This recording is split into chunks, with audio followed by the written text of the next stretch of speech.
A busy and a tragic night for the Austin Police Department. Within the last 24 hours, 2 deadly shootings, 2 separate incidents. One claims the life of an officer. The other ends with a suspect killed. Imagine 2 officer-involved shootings in one night. Our city's changing, and we just have to understand that. Live this afternoon at both scenes, bringing you that since the mid-morning, talking about these officer-involved deadly shootings starting in North Austin, where a man shot and killed an Austin police officer inside the Walmart at I-35 near Palmer Lane. There's the map for a good idea. Over to Kate Whitehall, who's there live right now. Hi, Kate. Good afternoon. Well, this afternoon, the Walmart where this all happened is still closed. Police have it taped off, and still several police officers are out here. And this afternoon, we have learned the identity of the officer who was killed in the line of duty here at the Walmart early this morning. He was senior police officer Jaime Padron. He had been with the Austin Police Department since May of 2009, but he had nearly 17 years of police experience. Prior to joining APD, he was with the airport police, and even before that, he was 13 years with the San Angelo Police Department. Well, this all started this morning around 2:20 when Austin police received a 911 call about a man who was drunk walking around the parking lot out here. The first officer to respond to deal with this man ended up losing his life. It's with a heavy heart that I have to report that we've lost a police officer this morning.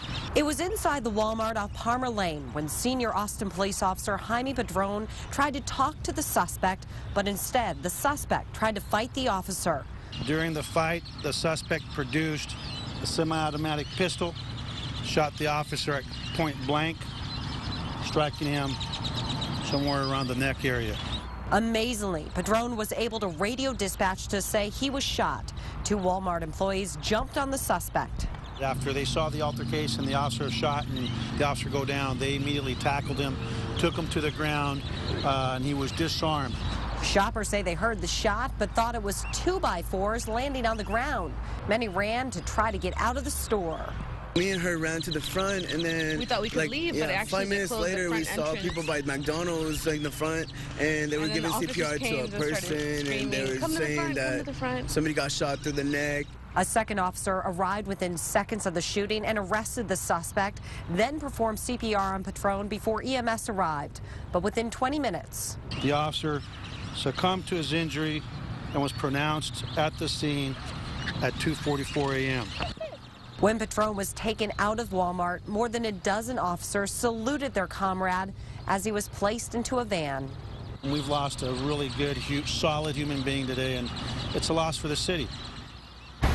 And it's also a loss for his family as well. Padron leaves behind 2 young daughters, ages 6 and 10, as well as an ex-wife and parents. Now, the suspect at this point has not been charged in this case, but when I asked the chief earlier this morning what he should be charged with, he said murder. Now, Austin Police is planning to hold an updated press conference this afternoon at 4 p.m., and of course, we will be there, and we will bring you the very latest tonight at 5 and 6 o'clock, as well as on KXAN.com. For now, we're live in North Austin. Kate Whitehall, KXAN News. And Kate, we were just talking about that video that you showed earlier of them saluting as his body was taken away. There are a lot of tears out there this morning. There absolutely was, and you saw it on the police chief's face, and in fact, one of the assistant chiefs who was standing behind him just off to the side of the camera, she was crying during the whole press conference this morning. So certainly such a difficult day for the Austin Police Department, considering something like this has not happened. They haven't lost an officer in this manner since 2004. All right, Kate Whitehall live at the scene. Thank you for that report.